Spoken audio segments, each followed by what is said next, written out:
दोस्तों आज आरती इंडस्ट्रीज में बहुत बड़ी गिरावट हुई। 6% से ज्यादा स्टॉक टूट गया। तो क्या कारण है आरती इंडस्ट्रीज के टूटने का और आगे इसमें क्या करना चाहिए, अब जानेंगे इस वीडियो में। आज आरती इंडस्ट्रीज इसीलिए टूटा क्योंकि मॉर्गन स्टैनले जो कि बहुत नामी ग्रामी कंपनी है उसने आरती इंडस्ट्रीज को डाउनग्रेड कर दिया था और इस वजह से स्टॉक सुबह से टूटना स्टार्ट हुआ और मार्केट के बंद होते होते सिर्फ गिरता ही चला गया।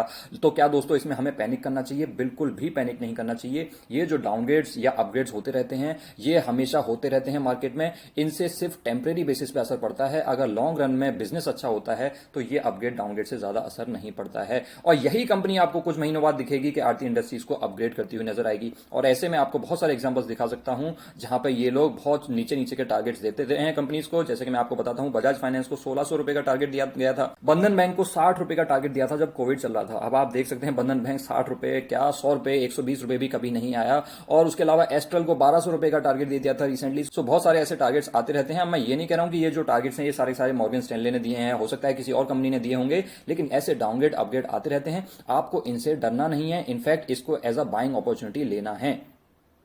दूसरा, कुछ लोगों को आज एक गलतफहमी थी कि आज स्टॉक इसीलिए टूटा क्योंकि इसमें अब डीमर्जर होने वाला है इनके फार्मा के बिजनेस का। दोस्तों पहली बात तो जो फार्मा के बिजनेस का जो डीमर्जर है ये न्यूज कम से कम 1 साल पुरानी है। 1 साल पहले ही आरती इंडस्ट्रीज ने बोल दिया था कि हम फार्मा के बिजनेस को डीमर्ज करेंगे। यस, 26 सितंबर को यहां पे इसमें उसकी रिकॉर्ड डेट भी अनाउंस की गई है जो कि है 20 अक्टूबर 2022।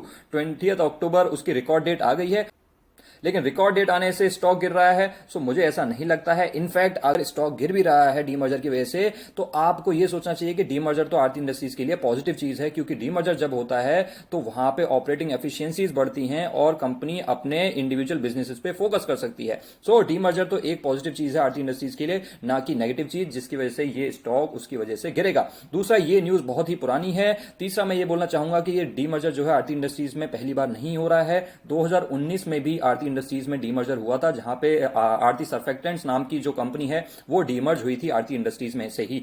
आई होप आप लोगों ने सुना होगा आरती सर्फेक्टेंट्स का नाम, वो आरती इंडस्ट्रीज में से ही डीमर्ज हुई है 2019 में। तो घबराने की बिल्कुल भी जरूरत नहीं है। इनफैक्ट दोस्तों इसको एक बाइंग अपॉर्चुनिटी की तरह लेना चाहिए और अगर ये स्टॉक बाई चांस आपको 700 के आसपास मिल जाता है तो बहुत ही बढ़िया बाय होगा from a long terms perspective.